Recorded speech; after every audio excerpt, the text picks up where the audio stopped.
പിതാവിൻ്റെയും പുത്രൻ്റെയും പരിശുദ്ധാത്മാവിൻ്റെയും നാമത്തിൽ ആമേൻ. ഈശോയിൽ സ്നേഹമുള്ളവരെ, യോഹന്നാൻ്റെ സുവിശേഷം 16-ാം അധ്യായത്തിൽ ഈശോ ഇങ്ങനെ പറഞ്ഞു. 23-24 വചനങ്ങൾ അത് രേഖപ്പെടുത്തിയിട്ടുണ്ട്. സത്യം സത്യമായി ഞാൻ നിങ്ങളോട് പറയുന്നു, നിങ്ങൾ എൻ്റെ നാമത്തിൽ പിതാവിനോട് ചോദിക്കുന്നത് എന്തും അവിടുന്ന് നിങ്ങൾക്ക് നൽകും. ഈശോയുടെ നാമത്തിലാണ് നമ്മൾ ചോദിക്കേണ്ടതെന്നാണ് ഈശോ പറഞ്ഞത്. അപ്പോൾ അതിൻ്റെ അർത്ഥം എന്താണ്? ഈശോയുടെ നാമത്തിൽ എന്ന് പറഞ്ഞാൽ യേശുവിൻ്റെ രക്ഷാകര ബലിയുടെ യോഗ്യതയിൽ ആശ്രയിച്ചുകൊണ്ടുള്ള പ്രാർത്ഥനയ്ക്കാണ് യേശുവിൻ്റെ നാമത്തിലുള്ള പ്രാർത്ഥന എന്ന് പറയുക. യേശുവിൻ്റെ നാമം എന്ന് പറയുന്നത് യേശുവിൻ്റെ രക്ഷാകര ബലിയുടെ യോഗ്യത പ്രാപിക്കാനായിട്ട് നാം സ്വീകരിക്കേണ്ട ഒരു കാര്യമാണ്. യേശുവിൻ്റെ നാമം എന്ന് പറഞ്ഞാൽ യേശു എന്ന് തന്നെ അർത്ഥം. യേശുവിൻ്റെ നാമത്തിൽ എന്ന് പറഞ്ഞാൽ യേശുവിനെ സ്വീകരിക്കുക എന്ന് മാത്രമല്ല, യേശുവിൻ്റെ രക്ഷാകര ബലിയുടെ യോഗ്യതയിൽ ആശ്രയിക്കുക. എനിക്ക് ബാങ്കിൽ നിന്ന് ലോൺ കിട്ടണമെന്ന് കരുതുക. എൻ്റെ കാര്യം എടുക്കേണ്ട, ആരുടെയെങ്കിലും ഒരാളുടെ കാര്യം എടുക്കാം. നിങ്ങൾക്കൊരാൾക്ക് ബാങ്കിൽ നിന്ന് ലോൺ എടുക്കണം. ലോൺ എടുക്കാൻ നിങ്ങളുടെ കയ്യിൽ ആസ്തിയൊന്നുമില്ല. വേറൊരാൾ ആ ലോൺ എടുക്കാൻ വേണ്ടി അയാളുടെ ഭൂമി അറിഞ്ഞുകൊണ്ട് പ്ലഡ്ജ് ചെയ്ത് ബാങ്കിന് അതിൻ്റെ എല്ലാ ഡോക്യുമെൻറ്റും കൊടുത്തിട്ട് ഈ വ്യക്തിക്ക് ഈ ലോൺ കൊടുക്കാൻ ഞാൻ സമ്മതിക്കുന്നു എന്ന് പറഞ്ഞാൽ, ആ ലോൺ കിട്ടുന്ന വ്യക്തിയുടെ യോഗ്യതയിലും കഴിവിലും സമ്പത്തിലുമല്ല ബാങ്ക് ആശ്രയിക്കുന്നത്.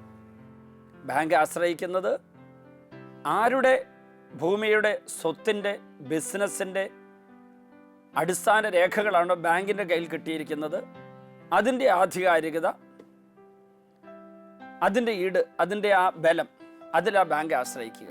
കാരണം അവർ കൊടുക്കുന്ന ഈ 50 ലക്ഷം രൂപയ്ക്ക് തത്തുല്യമോ അതിൽ കൂടുതലുള്ളതായ മൂല്യമുള്ള ഒരു വസ്തുവിൻ്റെ രേഖകൾ ബാങ്കിന് അത് പിടിച്ചെടുക്കാൻ തക്ക വിധത്തിലുള്ള അധികാര അനുവാദത്തോടുകൂടെ മറ്റേയാൾ ഏൽപ്പിച്ചു കൊടുത്തിരിക്കുക. ഇവിടെ നമ്മൾ പ്രാർത്ഥിക്കുമ്പോൾ ഇത് തന്നെയാണ് സംഭവിക്കുക.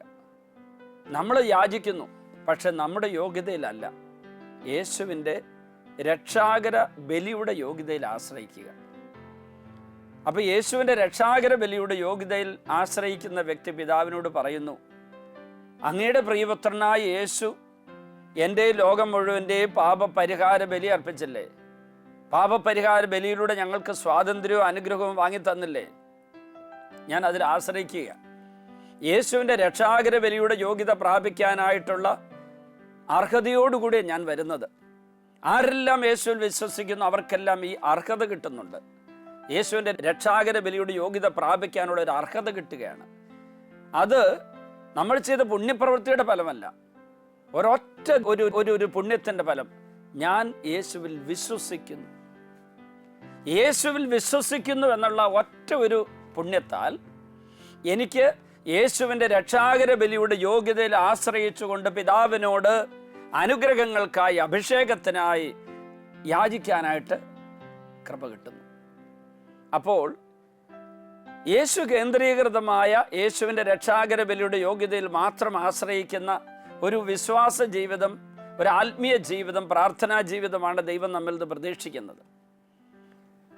ഒരിക്കലൊരു മുസ്ലിം മതപണ്ഡിതൻ എന്നോട് ഒരു റെയിൽവേ സ്റ്റേഷനിൽ വെച്ച് സംസാരിച്ചപ്പം പറഞ്ഞു, നിങ്ങൾക്ക് യേശുവിൻ്റെ നാമത്തിൽ ആണ്, ഈസാ നബിയുടെ നാമത്തിലാണ് പ്രാർത്ഥിക്കുന്നു, അനുഗ്രഹമൊക്കെ യാചിക്കുന്നത്. ഞങ്ങളെ സംബന്ധിച്ച് ഞങ്ങൾക്ക് മുഹമ്മദ് നബി അള്ളാഹയെക്കുറിച്ച് പറഞ്ഞു തന്നു. അപ്പം ഞങ്ങൾ അള്ളാഹ്വിലുള്ള വിശ്വാസത്തിൽ അല്ലെങ്കിൽ കയ്യിലിരിക്കുന്ന കൃപയിലാണ് ഞങ്ങൾ ആശ്രയിക്കുന്നത് എന്ന് പറഞ്ഞു. അപ്പോൾ എനിക്കതിൻ്റെ വ്യക്തമായിട്ടുള്ള അദ്ദേഹത്തിന് കൊടുക്കാനുള്ള ഉത്തരം എൻ്റെ കയ്യിലൊന്നും ഉണ്ടായിരുന്നു. അപ്പം ഞാൻ അദ്ദേഹത്തോട് പറഞ്ഞു, താങ്കൾ യേശുവിനെക്കുറിച്ച് മനസ്സിലാക്കിയതും ഞങ്ങൾ വിശ്വസിക്കുന്നതുമായ കാര്യത്തിൽ അല്പം വ്യത്യാസമുണ്ട്. യേശു ദൈവപുത്രനാണെന്നും യേശു ദൈവം തന്നെയാണെന്നും ദൈവികത യേശുവിൽ നിറഞ്ഞു നിൽക്കുന്നുവെന്നും അത് നിറഞ്ഞു നിൽക്കുമ്പോൾ തന്നെയാണ് മാനുഷികത പൂർണ്ണമായി സ്വീകരിച്ചതെന്നുമുള്ള വിശ്വാസം എനിക്കുണ്ട്. പക്ഷെ അത് നിങ്ങൾക്കില്ല. അതുകൊണ്ട് തന്നെ യേശുവിൻ്റെ രക്ഷാകര ബലി, പാപവിമോചന ബലി, പാപപരിഹാരാർത്ഥമുള്ള ബലി എന്ന് പറയുന്നതിൻ്റെ അർത്ഥം താങ്കൾക്ക് മനസ്സിലാകുമോ? അദ്ദേഹം പറഞ്ഞു, വിശദീകരിക്കുകയാണെങ്കിൽ ഞാൻ മനസ്സിലാക്കാൻ ശ്രമിക്കാം. ഞാൻ പറഞ്ഞു, ദൈവമായിരിക്കെ മനുഷ്യവർഗത്തെ മോചിപ്പിക്കാനുള്ള പിതാവിൻ്റെ പദ്ധതി അനുസരിച്ച് ദൈവത്വത്തിന് ഒരു കോട്ടവും തട്ടാതെ, അതൊരിക്കലും കോട്ടം തട്ടുന്നതല്ല, എന്നാൽ മനുഷ്യത്വത്തിൻ്റെ ബലഹീനതകളെല്ലാം ഏറ്റെടുത്തുകൊണ്ട് പാപമൊഴികെ എല്ലാ കാര്യങ്ങളും മനുഷ്യനുമായി ഒന്നായി തീർന്ന ഈശോ, മനുഷ്യൻ്റെ പാപം ഒന്നും ഈശോ ചെയ്തില്ലെങ്കിലും മനുഷ്യൻ്റെ പാപഫലം മുഴുവനും ഈശോ ഏറ്റെടുത്തിട്ടാണ് ഈ മനുഷ്യാവതാരത്തിൻ്റെ ഏറ്റവും വലിയ കർമ്മം ചെയ്തത്. അപ്പോൾ അദ്ദേഹം ചോദിച്ചു, അതെന്താണ്? മനുഷ്യൻ്റെ പാപങ്ങൾ ഏറ്റെടുത്തിട്ട് പാപപരിഹാര ബലി അർപ്പിച്ച് അവനെ വീണ്ടെടുത്തു, അവനെ രക്ഷിച്ചു. അപ്പോൾ അദ്ദേഹം എന്നോട് പറഞ്ഞു, നിങ്ങളുടെ ഈ വിശ്വാസം അതിന് ഞാൻ അംഗീകരിക്കുന്നു. കാരണം എന്താ ചോദിച്ചാൽ, ഒരു മനുഷ്യൻ ദൈവമാണെന്ന് ചിന്തിക്കാൻ മാത്രം നിങ്ങൾ ഏതോ ഒരു പ്രത്യേകമായിട്ടുള്ള ഒരു ഒരു ഒരു ആത്മീയ വളർച്ചയിലെത്തിയിട്ടുണ്ട്. ഞങ്ങളെപ്പോലുള്ളവർക്ക് അത് ഉൾക്കൊള്ളാൻ പറ്റില്ല. ഞങ്ങൾക്ക് പ്രവാചകനുണ്ട്, പക്ഷെ പ്രവാചകൻ ദൈവമല്ല. ഞാൻ പറഞ്ഞു, അതെനിക്കറിയാം, ഞാനത് പഠിച്ചിട്ടുണ്ട്. അങ്ങനെയാണ് നിങ്ങൾ വിശ്വസിക്കുന്നത് എനിക്കറിയാം. എന്നിട്ട് ഞാൻ പറഞ്ഞു, അദ്ദേഹം വളരെ വലിയ ഒരു ഒരു സത്യസന്ധനായ, മാന്യനായ, സത്യം അന്വേഷിക്കുന്ന ഒരാളായതുകൊണ്ട് 1 മണിക്കൂറോളം ഞങ്ങൾ സംസാരിച്ചു. വളരെ വളരെ നല്ലൊരു മനുഷ്യൻ അദ്ദേഹം. സത്യമായിട്ടുള്ള ഒരു സത്യം അറിയാൻ വേണ്ടിയുള്ള ദാഹം, ആരെങ്കിലും മോശമായി ചിത്രീകരിക്കാനും ഇൻസൾട്ട് ചെയ്യാനൊന്നുമല്ല അദ്ദേഹം തയ്യാറായത്. ഒരു സത്യാന്വേഷിയായിരുന്നു അദ്ദേഹം, ഒരു മുസ്ലിം മത പണ്ഡിതൻ. അദ്ദേഹത്തോട് ഒത്തിരി ബഹുമാനവും സ്നേഹമൊക്കെ എനിക്ക് തോന്നി. കാരണം അദ്ദേഹം സത്യത്തെക്കുറിച്ചുള്ള അറിവിന് വേണ്ടി ദാഹിക്കുന്ന ആളായിരുന്നു. എപ്പോഴും അങ്ങനെ ഒരു സ്വഭാവം ഉണ്ടെങ്കിൽ നമ്മൾ ഈ തിന്മയിലേക്ക് പോവില്ല. സത്യം അറിയാൻ വേണ്ടി മറ്റുള്ളവരോട് സംസാരിക്കുമ്പോൾ പെട്ടെന്ന് വികാരം കൊണ്ട് പൊട്ടിത്തെറിക്കുകയും തീവ്രവാദപരമായ ചിന്തകൾ വെച്ച് പുലർത്തില്ല. നമുക്ക് കുറച്ചും കൂടി അവരെ കേൾക്കാനും മനസ്സിലാക്കാനും ഉൾക്കൊള്ളാനും നന്മയായിട്ട് കാണുന്നതിനെ അംഗീകരിച്ചുകൊണ്ട് എന്നാൽ നമ്മുടെ വിശ്വാസത്തെ മുറുകെ പിടിച്ചുകൊണ്ട് കഴിയാൻ പറ്റും.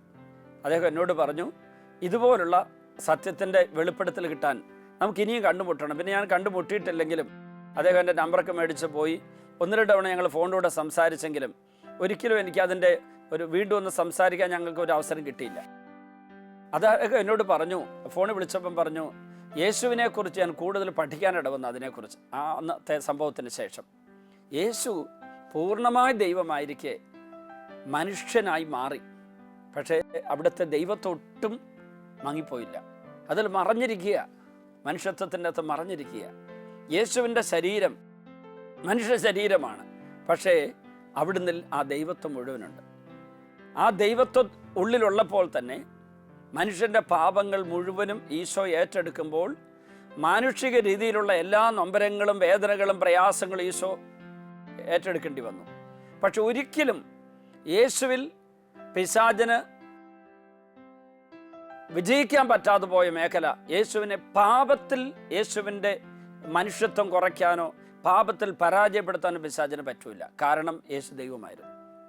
അങ്ങനെ പാപത്തെയും പിശാചിനെയും പരാജയപ്പെടുത്താൻ വന്ന ഈശോ തൻ്റെ ദൈവികതയുടെ നിറവുള്ള ആ അവസ്ഥയിൽ മാനുഷികതയുടെ നിറവോടുകൂടി ഇവിടെ ജീവിച്ചപ്പോൾ മനുഷ്യകുലത്തിൻ്റെ മുഴുവനും പാപങ്ങൾ ഏറ്റെടുത്ത് അതിന് പരിഹാര ബലിയായി തീർന്ന മരണത്താൽ പിശാചിനെ പരാജയപ്പെടുത്തിയ യേശുവിൻ്റെ രക്ഷാകര ബലി, അതിൻ്റെ യോഗ്യത എന്ന് പറയുന്നത് അത് നമുക്ക് മനുഷ്യബുദ്ധിയിൽ മുഴുവൻ ഉൾക്കൊള്ളാൻ പറ്റില്ല. അത്രമാത്രം വലുതാണത്. മാനവകുലത്തിന് വേറെ ഒരു രക്ഷാമാർഗം വേറെ ആരും തുറന്നു കൊടുത്തിട്ടില്ല എന്ന് പറയാനുള്ള കാരണം അത് തന്നെയാണ്. അതുകൊണ്ട് തന്നെയാണ് തിമോത്തിക്ക് എഴുതിയ ലേഖനത്തിൽ പൗലോസ് ശ്ലീഹ വളരെ വ്യക്തമായിട്ട് ഇങ്ങനെ പറഞ്ഞത്.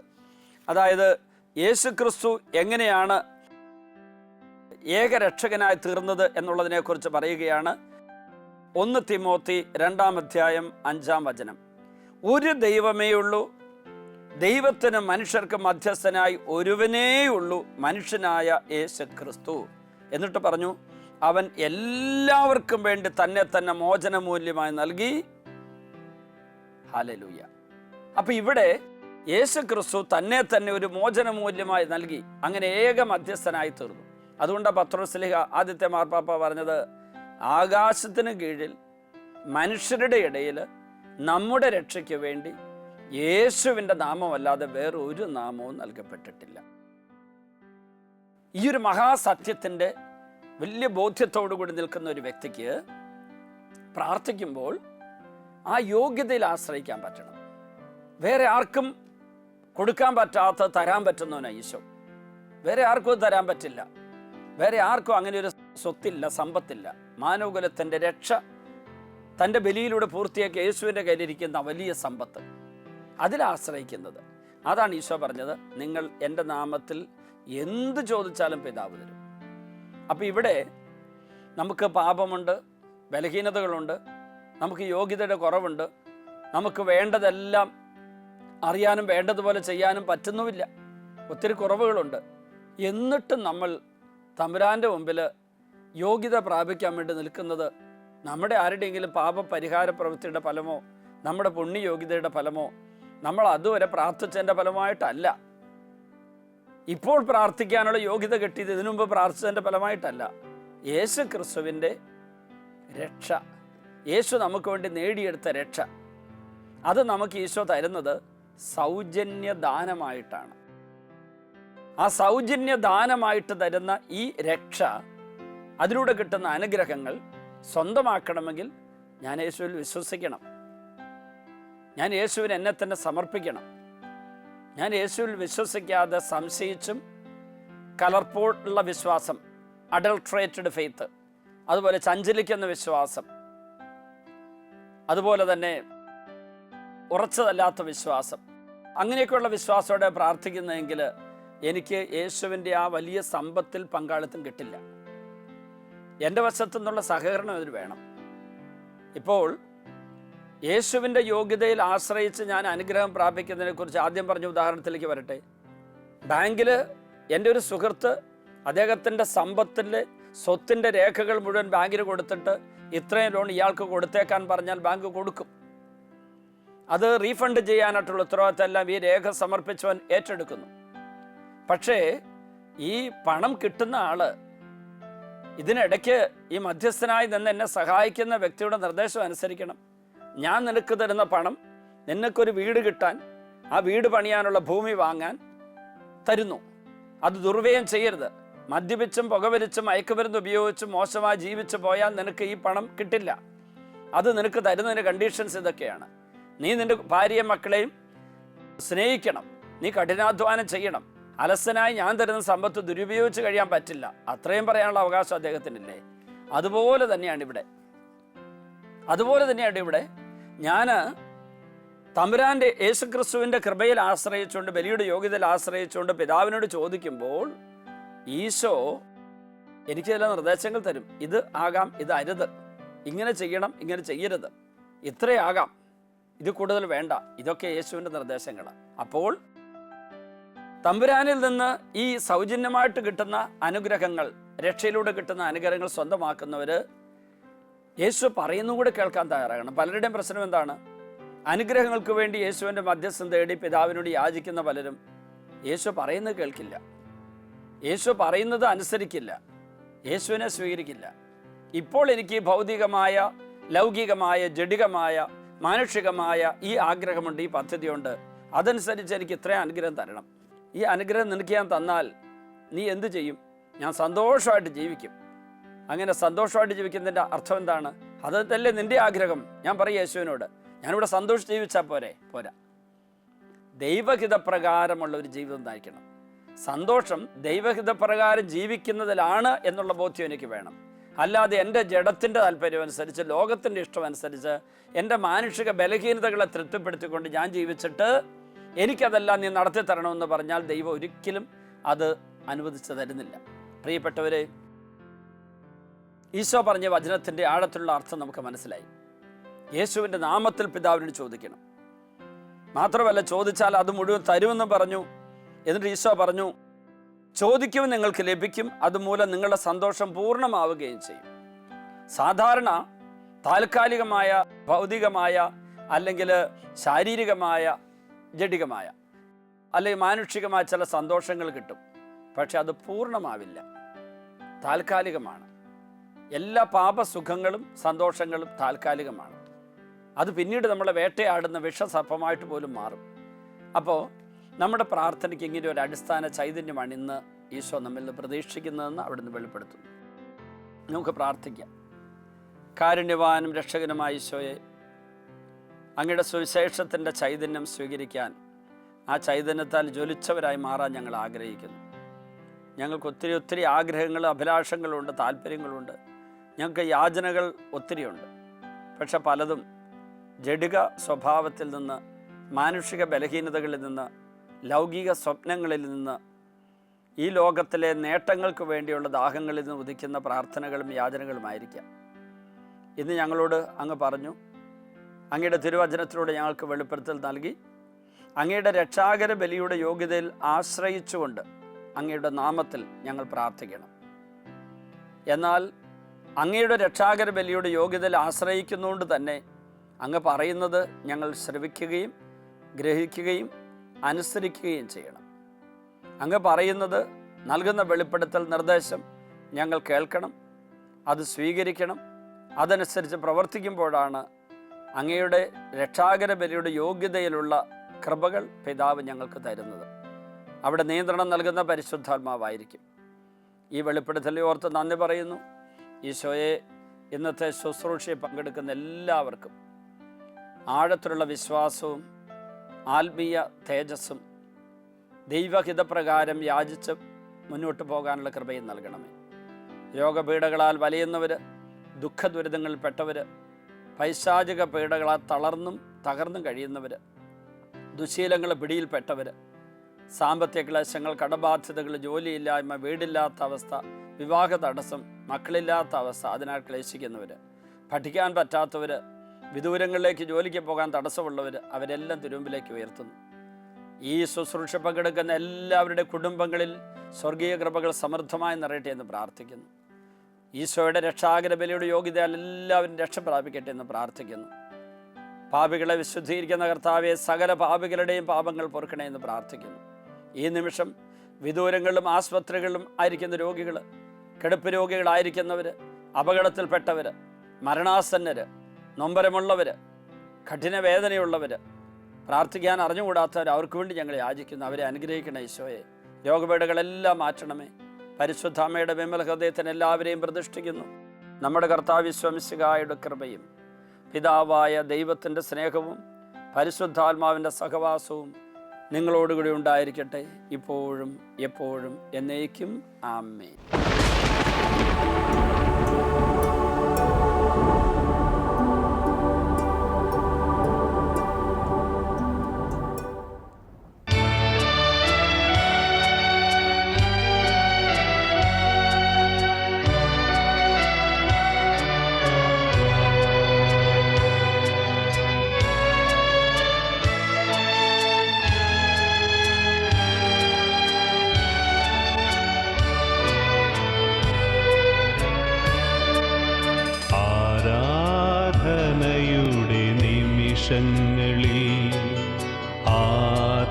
ആത്മനാഥനെ കാണുവാൻ ആരാധകരിവർ കാത്തിരിപ്പു.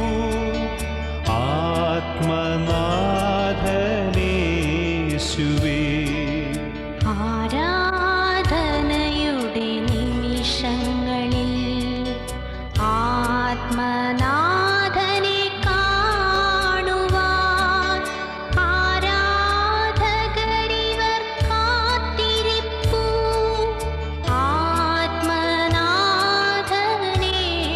ആത്മനാഥനേശുവേ, ആരാധന ആരാധന ആയിരം ആരാധന ആരാധന ആരാധന ആത്മാവിൽ ആരാധന. ഇപ്പോൾ ഈ ശുശ്രൂഷയിൽ പങ്കെടുക്കുന്ന എല്ലാവരും, ഈ ശുശ്രൂഷയെ വിവിധ രാജ്യങ്ങളിലും സ്ഥലങ്ങളിലും ഇരുന്ന് പങ്കെടുക്കുന്ന എല്ലാവരും, അവരെ പീഡിപ്പിക്കുന്ന എല്ലാ രോഗപീഠകളും എല്ലാ തരത്തിലുള്ള പൈശാചിക ശക്തികളെ ഉപദ്രവങ്ങളും എല്ലാം വിട്ടുപോകാൻ വേണ്ടി പ്രാർത്ഥിക്കുന്നു. കാൽവരി കുരിശിൽ നിന്നൊഴുകിയ തിരുരക്തം ഈ ദിവ്യകാരുണ്യം വഴി ഇത് കേട്ടുകൊണ്ടിരിക്കുന്ന, ഈ ശുശ്രൂഷയിൽ പങ്കെടുത്തുകൊണ്ടിരിക്കുന്ന എല്ലാവരിലും വന്ന് വീഴട്ടെ എന്ന് പ്രാർത്ഥിക്കുന്നു. ഇപ്പോൾ യേശുവിൻ്റെ രക്തത്തിൽ എല്ലാ പാപക്കറകളും നീങ്ങിപ്പോകട്ടെ എന്ന് പ്രാർത്ഥിക്കുന്നു. കാൽവരി കുരിശിൽ നിന്നൊഴുകിയ ചുടുചോര ഓരോ വ്യക്തിയെ ഇപ്പോൾ വിശുദ്ധീകരിക്കട്ടെ എന്ന് പ്രാർത്ഥിക്കുന്നു. 1 യോഹന്നാൻ 1:7 അവിടുത്തെ പുത്രനായ യേശുവിൻ്റെ രക്തം എല്ലാ പാപങ്ങളും നമ്മളെ ശുദ്ധീകരിക്കുന്നു. കർത്താവേ, പാപങ്ങൾ ഞങ്ങളെ ശുദ്ധീകരിക്കണമേ. അറിഞ്ഞും അറിയാതെ വിചാരത്താലും വാക്കാലും പ്രവൃത്തിയാലും ഉപേക്ഷയാലും ചെയ്തു പോയ പാപങ്ങളെല്ലാം പൊറുക്കാൻ തിരുവള്ളമാകണമേ. തിരുരക്തം ഞങ്ങളുടെ മേൽ വീഴ്ത്തണമേ കർത്താവേ. ഏതെല്ലാം മനസ്സ് മുറിവേറ്റിരിക്കുന്നുവോ, ഏതെല്ലാം ശരീരം രോഗബാധിതമായിരിക്കുന്നുവോ, ഏതെല്ലാം ആത്മാവ് പാപത്താൽ മലിനമാക്കപ്പെട്ടിരിക്കുന്നുവോ, ഈ ആത്മാവിലേക്കും മനസ്സിലേക്കും ശരീരത്തിലേക്കും ഓ ഈശോയെ അങ്ങയുടെ ചുടുചോര ഒഴുകി വീഴട്ടെ എന്ന് പ്രാർത്ഥിക്കുന്നു. അങ്ങ് കഴുകുന്നില്ലെങ്കിൽ ഞങ്ങൾക്ക് അങ്ങയോട് പങ്കില്ലല്ലോ കർത്താവേ. അങ്ങ് ഞങ്ങളെ കഴുകണമേ കർത്താവേ. എല്ലാവരും ഇപ്പോൾ കഴുകണമേ കർത്താവേ. ഞങ്ങളെ ശുദ്ധീകരിക്കണമേ കർത്താവേ. പാപമോചനം നൽകണമേ കർത്താവേ. എല്ലാ മക്കളും അനുഗ്രഹിക്കപ്പെടട്ടെ. കോടിക്കണക്കിന് ജനങ്ങളിലേക്ക് ഈ വലിയ ശുശ്രൂഷയുടെ ശക്തി ഒഴുകട്ടെ എന്ന് പ്രാർത്ഥിക്കുന്നു. എല്ലാവരിലേക്കും ഒഴുകട്ടെ എന്ന് പ്രാർത്ഥിക്കുന്നു. കുടുംബങ്ങളിലേക്ക് ഒഴുകട്ടെ എന്ന് പ്രാർത്ഥിക്കുന്നു. പാപികൾ മാനസാന്തരപ്പെടട്ടെ. ബന്ധനം മോചിക്കപ്പെടട്ടെ. രോഗികൾ സൗഖ്യം പ്രാപിക്കട്ടെ. അന്ധകാര ബന്ധനം അഴിയട്ടെ എന്ന് പ്രാർത്ഥിക്കുന്നു. ബന്ധനങ്ങൾ അഴിഞ്ഞു പോകട്ടെ എന്ന് പ്രാർത്ഥിക്കുന്നു. കുടുംബത്തിലെ രോഗങ്ങൾ വിട്ടുപോകട്ടെ. ഊമർ സംസാരിക്കട്ടെ. നാവിന്റെ കെട്ടഴിയട്ടെ. ശ്വാസകോശ രോഗങ്ങൾ മാറട്ടെ. തലച്ചോരൻ രോഗങ്ങൾ മാറട്ടെ. മാനസിക രോഗികൾ സൗഖ്യം പ്രാപിക്കട്ടെ. അവരുടെ എല്ലാ കെട്ടുകളും അഴിഞ്ഞു പോകട്ടെ. യേശുവിന്റെ നാമത്തിൽ സൗഖ്യമുണ്ടാകട്ടെ. വായിലെ മോണയിലെ പല്ലിന്റെ രോഗങ്ങളെല്ലാം വിട്ടുപോകട്ടെ. തൊണ്ടയിലെ ശ്വാസകോശത്തിലെ രോഗങ്ങൾ വിട്ടുപോകട്ടെ. ഹൃദയത്തിന്റെ രോഗങ്ങൾ വിട്ടുപോകട്ടെ. ആമാശയത്തിന്റെ രോഗങ്ങൾ വിട്ടുപോകട്ടെ. കുടലിലെ രോഗങ്ങൾ വിട്ടുപോകട്ടെ. എല്ലാ രോഗികളും സൗഖ്യം പ്രാപിക്കട്ടെ. പ്രമേഹ രോഗം വിട്ടുപോകട്ടെ. പാൻക്രിയാസ് സൗഖ്യം പ്രാപിക്കട്ടെ. കരൾ രോഗം വിട്ടുപോകട്ടെ. എല്ലാ നാഡീഞരമ്പുകളും ബലം പ്രാപിക്കട്ടെ. അസ്ഥികൾ ബലം പ്രാപിക്കട്ടെ. അസ്ഥികളെ സുഖപ്പെടുത്തണമേ. തളർന്ന ശരീരം ബലം പ്രാപിക്കട്ടെ. ത്വക്ക് രോഗം മാറട്ടെ. രക്തത്തിന്റെ വൈകല്യങ്ങൾ വിട്ടുപോകട്ടെ. എല്ലാ രോഗികളും സൗഖ്യം പ്രാപിക്കട്ടെ. അത്ഭുതകരമായി സൗഖ്യം ഒഴുകട്ടെ. യേശുവിന്റെ നാമത്തിൽ ബന്ധനങ്ങൾ അഴിയട്ടെ. കെട്ടുകൾ അഴിയട്ടെ. മുറിവുകൾ മാറട്ടെ. എല്ലാവരും സൗഖ്യം പ്രാപിക്കട്ടെ. എല്ലാ പാപങ്ങളും നീങ്ങി പോകട്ടെ. കുടുംബങ്ങൾ ഐശ്വര്യം നിറയട്ടെ. അനുഗ്രഹം നിറയട്ടെ. സമൃദ്ധി നിറയട്ടെ. ഹല്ലേലൂയ.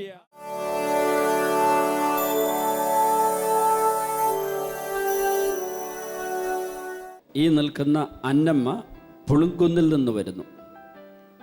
കഴിഞ്ഞ ജൂലൈ മാസത്തിൽ 1 വർഷം മുമ്പ് ടെറസിൽ കയറി അടിച്ചു തൂത്തി വരുന്ന വഴിക്ക് കാല് സ്ലിപ്പ് ചെയ്ത് സ്റ്റെയർ കേസിലൂടെ താഴേക്ക് വീണു. ഈ കഴുത്തിൻ്റെ ഭാഗം ഇടിച്ച് വീണു. അതിൻ്റെ ഫലമായി അതികഠിനമായ വേദനയുമായിട്ടാണ് ഇതുവരെ 1 വർഷമായിട്ട് ഈ സഹോദരി കഴിഞ്ഞിരുന്നത്. ഇപ്പോൾ ഈ വിളിച്ചു പറയുന്നത് വരെ വേദന ഉണ്ടായിരുന്നു. ഇപ്പോൾ വേദന പൂർണ്ണമായിട്ട് മാറിയോ? പരിപൂർണമായിട്ടും മാറി. അതുകൂടാതെ മറ്റൊരു രോഗശാന്തിയും കൂടെ ഉണ്ട്. മിനിഞ്ഞാന്ന് വേരിക്കോസ് വെയിൻ രോഗം മാറി എന്ന് പറഞ്ഞത് ഈ സഹോദരിയുടെ ആയിരുന്നു. വേരിക്കോസിൻ്റെ ഫലമായിട്ടുള്ള വേദനയും എത്ര വർഷമായിട്ടുള്ളതാണത്? 6 വർഷമായിട്ടുള്ള വേരിക്കോസ് വെയിൻ്റെ ഫലമായ വേദനയും മാറി. കൈയടിച്ച് ഈശോയ്ക്ക് നന്ദി പറയാം. ഹല്ലേലൂയ. ഈ നിൽക്കുന്ന ത്രേസ്യാമ്മ കടുത്തുരുത്തിയിൽ നിന്ന് വരുന്നു. 27 വയസ്സുള്ളപ്പോൾ 39 വർഷങ്ങൾക്ക് മുമ്പ് ഒരു ചാക്ക് സിമൻറ്റുമായി നീങ്ങുന്ന വഴിക്ക് വീണ് തല പോയി കല്ലിനിടിച്ചു. 39 വർഷങ്ങൾക്ക് മുമ്പ്. അന്ന് 27 വയസ്സുണ്ടായിരുന്നു. അതിൻ്റെ ഫലമായി ഈ 39 വർഷങ്ങളും കഠിനമായ തലവേദനയുമായിട്ടാണ് ഈ സഹോദരി നടന്നത്. ഇപ്പോൾ മൈക്ക് കൊടുത്ത് ഈ ആരാധനയുടെ സമയം വരവേദനയായിരുന്നു. തലയ്ക്കകത്ത് വിങ്ങുന്ന വേദനയായിരുന്നു. വേദന പൂർണ്ണമായിട്ട് മാറിയോ? പൂർണ്ണമായിട്ടും വേദന മാറി. ഒട്ടുമില്ല. 39 വർഷം മുമ്പുണ്ടായ അപകടമാണ്. അതെ, 39 വർഷം. അന്ന് എത്ര വയസ്സുണ്ട്? അന്ന് എനിക്ക് 23 വയസ്സ് പ്രായമുണ്ട്. 23 വയസ്സുള്ളപ്പോഴാണ്. 23 വയസ്സുള്ളപ്പോഴാണ്. അപ്പം അല്ല, നല്ല കാലത്താണ് സംഭവിച്ചത്. ഇപ്പം നല്ല കാലത്താണ് സൗഖ്യം കിട്ടിയത്. ഇപ്പം പൂർണ്ണമായിട്ട് വേദന മാറി. പൂർണ്ണമായിട്ടും വേദന മാറി. കൈയടിച്ച് ഈശോയ്ക്ക് നന്ദി പറയാം. ഹല്ലേലൂയ.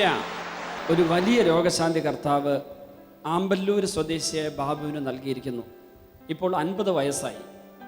15 വയസ്സുള്ളപ്പോൾ 35 വർഷങ്ങൾക്ക് മുമ്പ് വെള്ളത്തിൽ കുളിച്ചുകൊണ്ടിരുന്നപ്പോൾ വെള്ളം ചെവിക്കകത്ത് കയറി. അവിടെ എന്തെങ്കിലും ഇടികൊണ്ടതാണോ അതെയോ വെള്ളം അടിച്ചു. കൂട്ടുകാരൻ ഈ ചെവിയുടെ അവിടെ അടിച്ചു. ആ അടിയോടുകൂടി ഇയർ ഡ്രം പൊട്ടി. കേൾവി നഷ്ടപ്പെട്ടെന്ന് മാത്രമല്ല, ചെവിയിൽ നിന്ന് വെള്ളവും പഴുപ്പും മാറി മാറി ഇങ്ങനെ വന്നുകൊണ്ടിരിക്കും. അത് കഴിഞ്ഞ് ഒരു 20 വർഷങ്ങൾക്ക് മുമ്പ് ഒരു കുട്ടി, സ്വന്തം കൊച്ചാണോ അല്ല, വേറൊരു കുട്ടി, മടിയിലിരിക്കുന്നൊരു കുട്ടി, കയ്യിലിരുന്ന കുട്ടി മറ്റേ കവിളത്ത് അടിച്ചു, ഈ ചെവിയുടെ അവിടെ അടിച്ചു.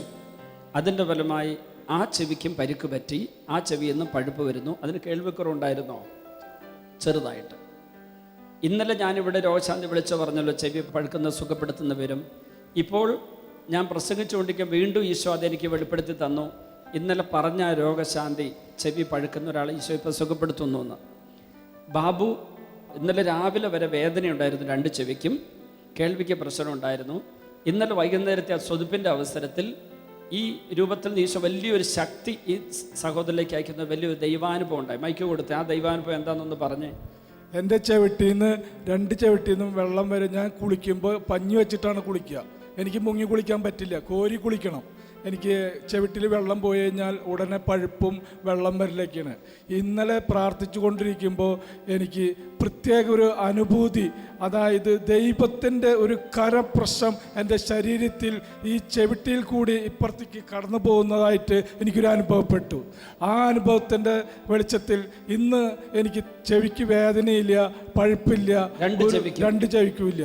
അതിനുശേഷം ഇതുവരെ ചെവിയിൽ നിന്ന് പഴുപ്പും വെള്ളവും വരുന്നില്ല, കേൾവിയും തിരിച്ചു കിട്ടി.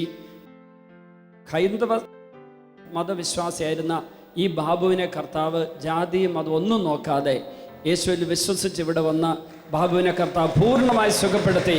കൈയടിച്ച് ഈശോയ്ക്ക് നന്ദി പറയാ. ഹല്ലേലൂയ, ഹല്ലേലൂയ.